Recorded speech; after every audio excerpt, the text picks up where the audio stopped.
Imagínese usted por un momento. Es la tarde de un sábado cualquiera. El sol michoacano pega fuerte sobre un maizal, y un hombre de campo, con las manos curtidas por el arado, escucha un ruido que nunca antes había escuchado en su vida.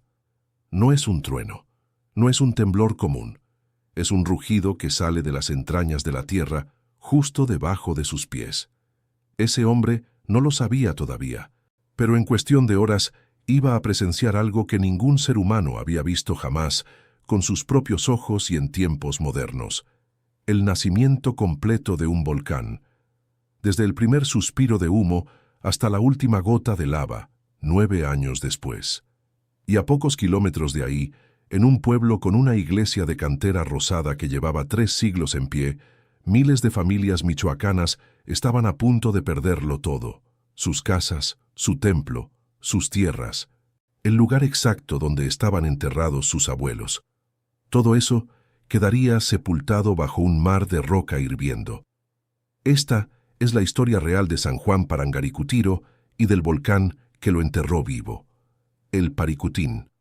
Una historia que muy pocos mexicanos conocen completa, y que hoy, si usted es de los que aprecia la historia de nuestro país tal como fue, sin adornos, se la vamos a contar de principio a fin.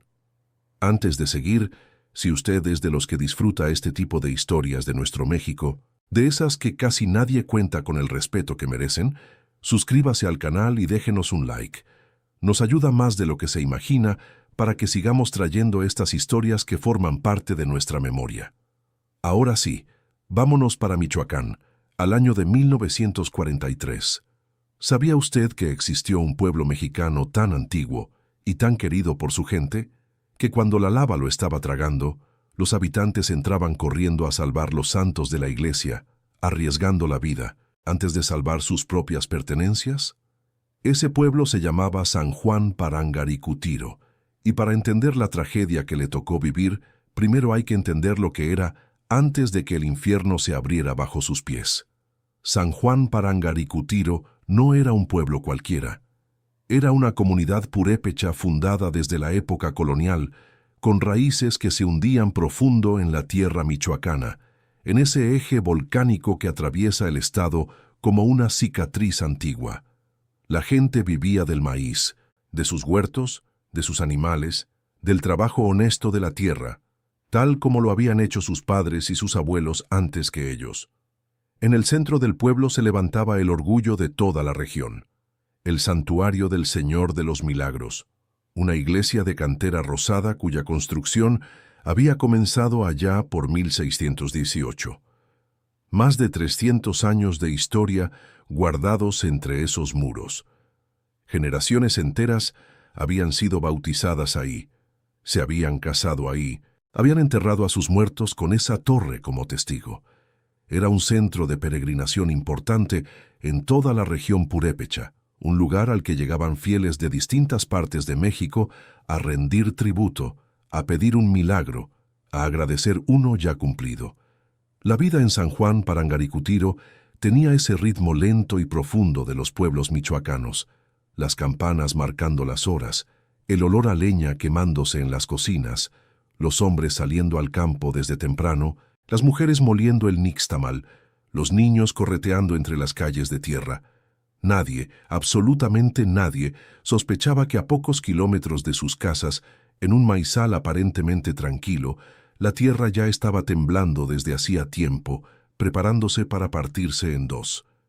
Porque lo que casi nadie sabe es que este volcán no nació de la nada, de un día para otro. Llevaba gestándose desde antes, en silencio, como una advertencia que nadie supo leer a tiempo. Y esa advertencia tenía nombre y apellido: un campesino llamado Dionisio Pulido, dueño de una parcela donde, sin saberlo, estaba a punto de convertirse en el primer hombre en la historia moderna en presenciar el nacimiento completo de un volcán desde el primer segundo. Lo que él vio esa tarde de febrero cambiaría para siempre la vida de miles de personas, y usted está a punto de conocer ese momento exacto, con todos los detalles que casi nadie cuenta.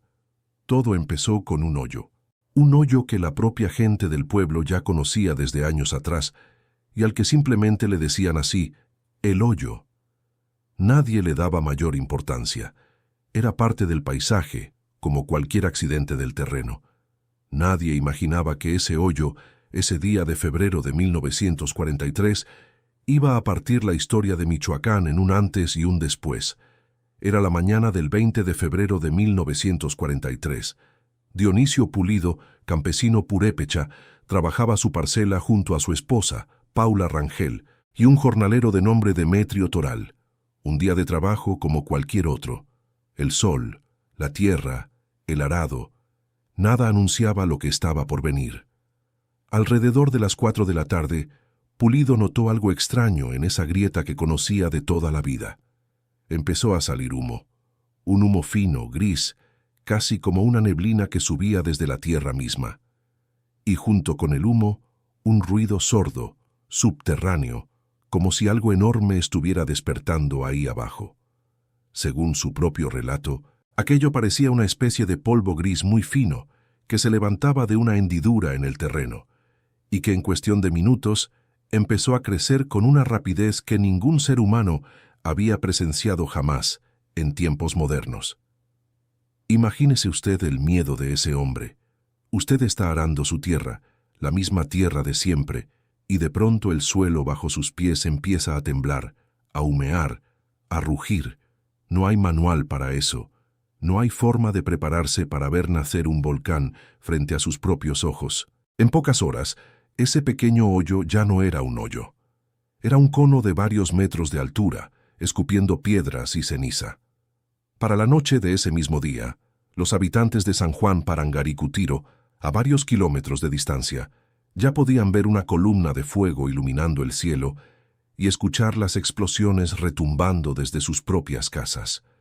Piensa en el terror de esas familias. Ustedes están cenando, acostando a los niños, y de repente el horizonte se enciende como si el mismísimo infierno hubiera decidido asomarse a la superficie. Algunos, cuenta la historia, pensaron que se trataba de un castigo divino.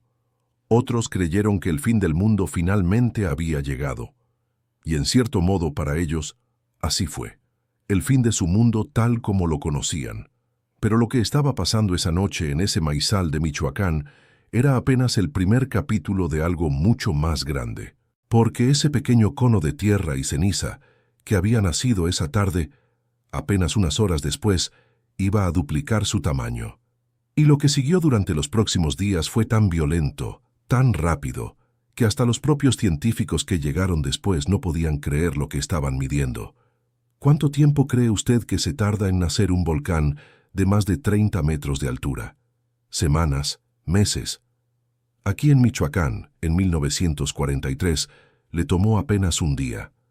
Durante su primera jornada de vida, aquel cono volcánico que había brotado en la parcela de Dionisio Pulido ya había alcanzado una altura de 30 metros, y como si eso fuera poco, 3 días después ya se había duplicado. Un ritmo de crecimiento que ningún ser humano había registrado jamás con tanto detalle, porque, y esto es importante que lo sepa usted, antes del Paricutín, la vulcanología prácticamente no existía como una ciencia independiente y organizada. Este volcán, sin proponérselo, fue el que le enseñó al mundo entero cómo estudiar el nacimiento de una montaña de fuego. Hasta la medianoche del primer día ya se registraban erupciones violentas, con explosiones de bombas volcánicas que salían disparadas del cráter, y a partir de las primeras horas del segundo día comenzaron los primeros derrames de lava. Lo que había comenzado como una simple fumarola de humo gris, en cuestión de horas ya era un volcán en toda regla, escupiendo fuego sobre un campo de maíz que apenas unas semanas antes había sido tierra de cultivo tranquila. Las noticias de lo que estaba pasando corrieron rápido por toda la región. Y aquí viene algo que a muchos les sorprende. Este no fue un fenómeno que ocurriera en secreto, lejos de testigos. Todo lo contrario. El nacimiento del Paricutín ocurrió frente a cientos de testigos, y muy pronto también frente a cámaras y periodistas que llegaron a documentar cada etapa de este acontecimiento único. 2 días después de la primera erupción, geólogos enviados por el propio gobierno mexicano confirmaron lo que estaba pasando y comenzaron el primer registro científico completo que existe sobre el nacimiento de un volcán en la historia moderna. Piense en la escena. Mientras usted, sentado en su casa de San Juan Parangaricutiro, veía el resplandor naranja iluminando el cielo nocturno noche tras noche. Del otro lado, ya estaban llegando camionetas con instrumentos científicos, con hombres de traje que apuntaban cosas en libretas, tratando de entender lo que la gente del pueblo ya sentía en carne propia, que su vida jamás volvería a ser la misma. En una sola semana, el volcán ya había superado los 50 metros de altura, y esto apenas estaba comenzando, porque lo que la gente de San Juan Parangaricutiro todavía no sabía es que ese monstruo de fuego que estaba naciendo a pocos kilómetros de sus casas no se iba a detener ahí. Iba a seguir creciendo mes tras mes hasta convertirse en una montaña de más de 400 metros. Y con cada metro que crecía, la amenaza sobre sus propias vidas se hacía más real, más innegable, más imposible de ignorar. Para marzo de 1943, apenas un mes después de aquella tarde en el maizal, las primeras familias de Paricutín y San Juan Parangaricutiro ya estaban recibiendo la orden de evacuar sus casas, no por precaución exagerada, porque la amenaza era real y crecía cada día. Para junio de ese mismo año, el cono volcánico ya superaba los 300 metros de altura. La ceniza, que al principio parecía un simple polvo molesto, ya estaba afectando severamente los cultivos de toda la región. Imagínese usted los campos de maíz de toda una vida, cubiertos por una capa gris que asfixiaba las plantas, que se metía en los pulmones de los animales, que ensuciaba el agua de los pozos. Se calcula que, por culpa de esta situación, se perdieron alrededor de 4.500 cabezas de ganado y 550 caballos.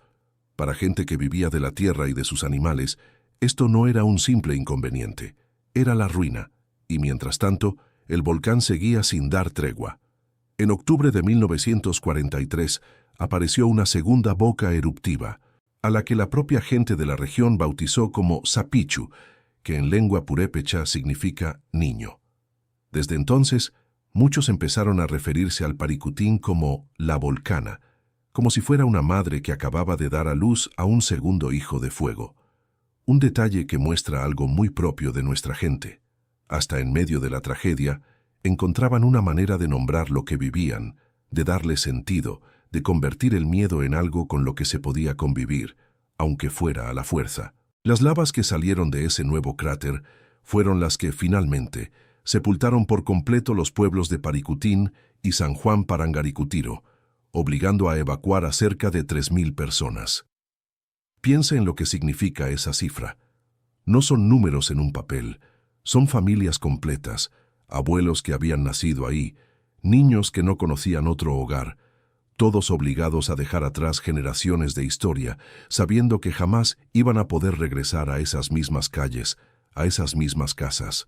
Al año de haber nacido, el volcán ya había alcanzado los 336 metros de altura, y con el tiempo llegaría a su altura final, 424 metros sobre el terreno que lo rodeaba, con una elevación total de 3.170 metros sobre el nivel del mar.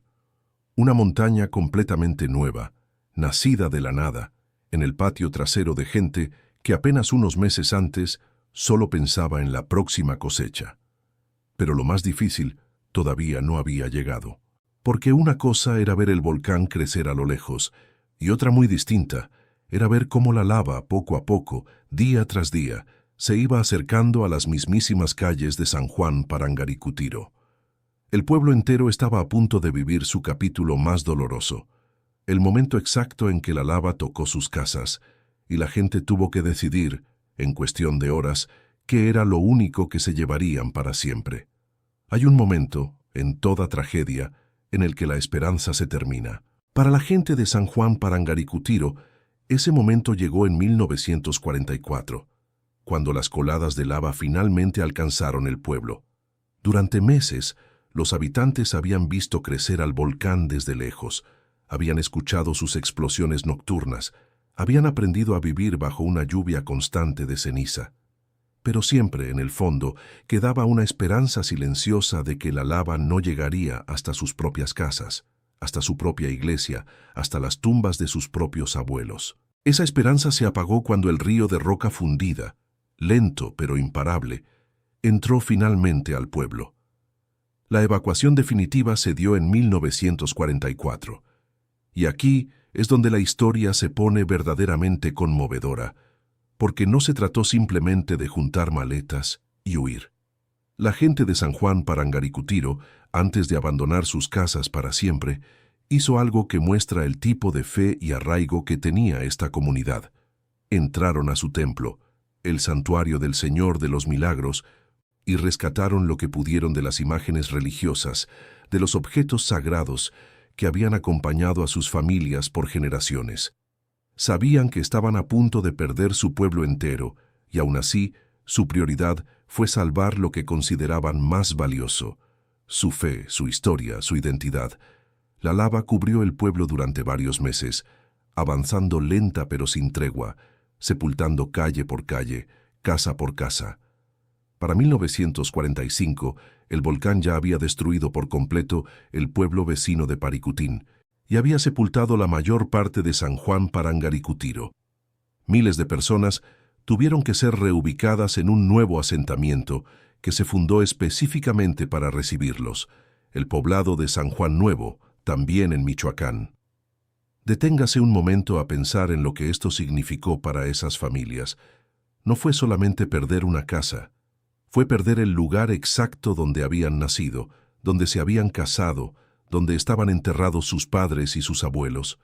Fue tener que empezar de cero, en un terreno nuevo, con un nombre nuevo, cargando solamente lo que pudieron rescatar entre las manos y en la memoria. Y sin embargo, en medio de toda esta destrucción, ocurrió algo que hasta el día de hoy la gente de la región considera casi un milagro. Porque de todo el pueblo de San Juan Parangaricutiro, de sus casas, sus calles, su plaza, su mercado, solamente una cosa se negó a desaparecer por completo bajo la lava. Y ese único sobreviviente se convirtió, con el paso de los años, en el símbolo más poderoso de esta historia. Una imagen que hoy sigue de pie, desafiando al volcán que sepultó todo a su alrededor.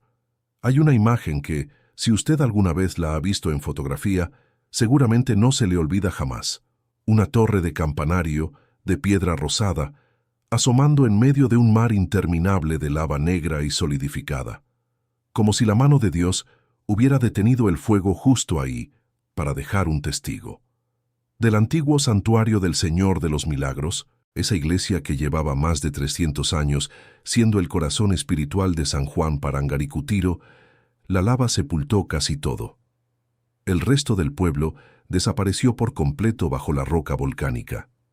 Pero el ábside, el altar y una de las torres del campanario quedaron en pie, sobresaliendo de ese mar petrificado como testigos silenciosos de la furia de la naturaleza. Para muchos habitantes de la región, esto no fue casualidad. Fue interpretado como una auténtica intervención divina, una señal de que en medio de tanta pérdida, algo de su fe, de su historia, de su identidad como pueblo, había logrado sobrevivir. Hasta el día de hoy, esa torre semisepultada es considerada un lugar sagrado, y miles de personas la visitan cada año, no solamente como turistas curiosos, sino muchos de ellos como peregrinos que van a honrar la memoria de un pueblo que ya no existe en el mapa, pero que sigue vivo en el corazón de sus descendientes. Y aquí hay algo que quizás usted no sabía. A pesar de la magnitud descomunal de esta catástrofe natural, a pesar de que 2 pueblos enteros quedaron sepultados bajo lava y ceniza, la erupción del Paricutín, en sus 9 años de actividad, no provocó ninguna muerte humana directa. Ninguna. Gracias a que las autoridades y la propia comunidad lograron organizar evacuaciones a tiempo, miles de vidas se salvaron, aunque el costo en pérdidas materiales, en tierras, en historia y en arraigo fue, como ya vimos, enorme.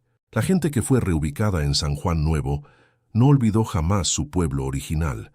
Hasta la fecha, cada año se realizan ceremonias religiosas y actos cívicos para recordar la pérdida de aquel San Juan Parangaricutiro original, un ejercicio de memoria colectiva que ha pasado de generación en generación, manteniendo viva la historia entre los más jóvenes de la comunidad purépecha. Pero mientras el pueblo se reconstruía a pocos kilómetros de ahí, el volcán que les había arrebatado su hogar no había terminado su historia. Todavía le quedaban años de actividad, y en ese tiempo algo curioso sucedió. Aquel monstruo de fuego que había destruido tantas vidas se convirtió, casi sin proponérselo, en uno de los fenómenos naturales más estudiados de la historia de la ciencia. ¿Sabía usted que mientras miles de familias michoacanas perdían todo lo que tenían, científicos de México, Estados Unidos y Europa llegaban desde muy lejos para instalar campamentos de investigación alrededor del volcán? Para muchos de ellos, esta era la oportunidad de sus vidas, ver nacer, crecer y morir a un volcán, algo que ningún ser humano había podido documentar jamás desde el primer instante. Entre 1946 y 1950, la actividad del Paricutín se volvió más moderada, pero constante. Se instalaron estaciones sismológicas, se establecieron observadores permanentes que registraban cada sonido, cada explosión, cada columna de ceniza. La UNAM, a través de su Instituto de Geofísica, envió geólogos y topógrafos desde los primeros días, y con el tiempo llegó a establecer un observatorio vulcanológico dedicado exclusivamente a este fenómeno. Este volcán se convirtió, sin que nadie lo hubiera planeado, en el primer volcán de la historia moderna en ser estudiado completamente desde su nacimiento hasta su extinción. Fue un antes y un después para la ciencia mundial, porque permitió entender, por primera vez con evidencia real y continua, cómo se forma una montaña de fuego desde absolutamente cero. Ese modelo de estudio sigue siendo, hasta el día de hoy, una referencia obligada para vulcanólogos de todo el mundo. Mientras tanto, para las comunidades de la región, aquella catástrofe también se transformó, con el paso de los años, en un imán inesperado que atraía visitantes de todas partes, deseosos de presenciar las erupciones nocturnas del volcán, que muchos describían como auténticos fuegos artificiales, encendiendo un cielo estrellado. El propio gobierno llegó a construir caminos de acceso, se cobraba una módica cuota de $1 para poder acercarse, y se imprimieron volantes, mapas, guías turísticas y postales, convirtiendo la tragedia, casi de manera inevitable, en un fenómeno también turístico y comercial. Finalmente, después de 9 años de actividad casi ininterrumpida, la erupción terminó de forma abrupta a comienzos de 1952. El volcán, que había nacido en cuestión de horas en la parcela de un campesino, se apagó también de manera repentina, dejando tras de sí un paisaje completamente nuevo. 40 kilómetros cuadrados cubiertos de lava y ceniza, 2 pueblos borrados del mapa y una montaña de fuego convertida ya, para siempre, en una montaña dormida. Pero la historia del Paricutín no terminó ahí, encerrada en los libros de geología, porque este volcán, sin quererlo, se ganó un lugar muy especial en la memoria de todos los mexicanos, y hasta el día de hoy sigue dando de qué hablar, incluso en la actualidad, con noticias que quizás a usted le sorprendan tanto como a nosotros. El Paricutín es hoy conocido, a nivel mundial, como el volcán más joven del planeta. Y no es una exageración ni una frase de folleto turístico, es un dato geológico real, porque pocas veces en la historia de la humanidad se ha podido presenciar, documentar y fotografiar el nacimiento completo de una montaña volcánica desde el primer minuto de vida. Con el paso de las décadas, este episodio se ganó incluso el apodo de la Pompeya mexicana, en comparación con la célebre ciudad romana sepultada por el Vesubio. Aunque, a diferencia de Pompeya, aquí no hubo miles de muertos atrapados bajo la lava, sino miles de familias que lograron escapar a tiempo, cargando lo poco que pudieron salvar de generaciones enteras de historia. La historia de Dionisio Pulido, aquel campesino que un día cualquiera vio nacer un volcán en su propia parcela, se convirtió con el tiempo en parte del imaginario cultural de nuestro país. Y hoy en día se sigue enseñando en las escuelas como un episodio único e irrepetible dentro de la historia natural de México. Y aquí viene un dato que probablemente usted no conocía y que demuestra que esta historia, lejos de ser cosa del pasado, sigue teniendo eco hasta nuestros días.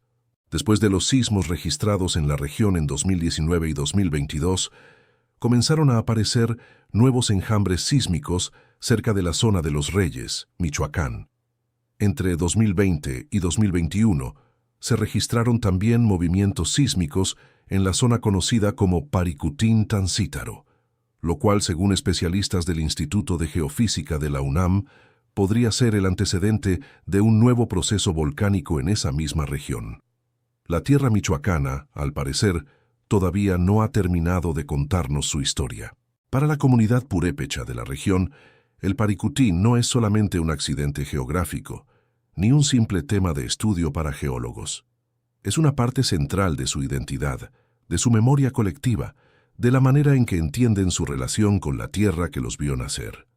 La pérdida de su pueblo original se sigue recordando cada año, y el templo semisepultado en San Juan Parangaricutiro sigue de pie, como testigo silencioso, como recordatorio de que se puede perder casi todo, y aún así, seguir de pie. Hoy en día, visitar el volcán Paricutín y los restos de San Juan Parangaricutiro es una experiencia que muy pocas personas en el mundo pueden vivir. Caminar entre el campo de lava petrificada, ver de cerca esa torre que se negó a desaparecer y entender con los propios ojos la magnitud real de lo que ahí sucedió entre 1943 y 1952. Y así es como una tarde cualquiera, en un maizal michoacano, la tierra decidió abrirse en dos y cambiar para siempre la vida de miles de familias mexicanas. Un campesino que nunca buscó la fama se convirtió en testigo del nacimiento de un volcán. Un pueblo con más de 300 años de historia quedó sepultado bajo la lava. Y sin embargo, su gente, su fe y su memoria lograron sobrevivir, tal como sobrevivió aquella torre que hoy sigue asomando entre la roca negra, como si se negara a dejarse vencer del todo. Como bien dijo alguna vez uno de los científicos que dedicó su vida a estudiar este fenómeno, este volcán transformó el paisaje de Michoacán, cambió la ciencia, cambió la historia y cambió para siempre nuestro entendimiento sobre la fuerza real de la tierra que pisamos. Si esta historia le tocó algo por dentro, como nos tocó a nosotros al investigarla y contarla, déjenoslo saber en los comentarios y comparta este video con alguien que también valore y respete la verdadera historia de nuestro México. Nos vemos en la próxima historia.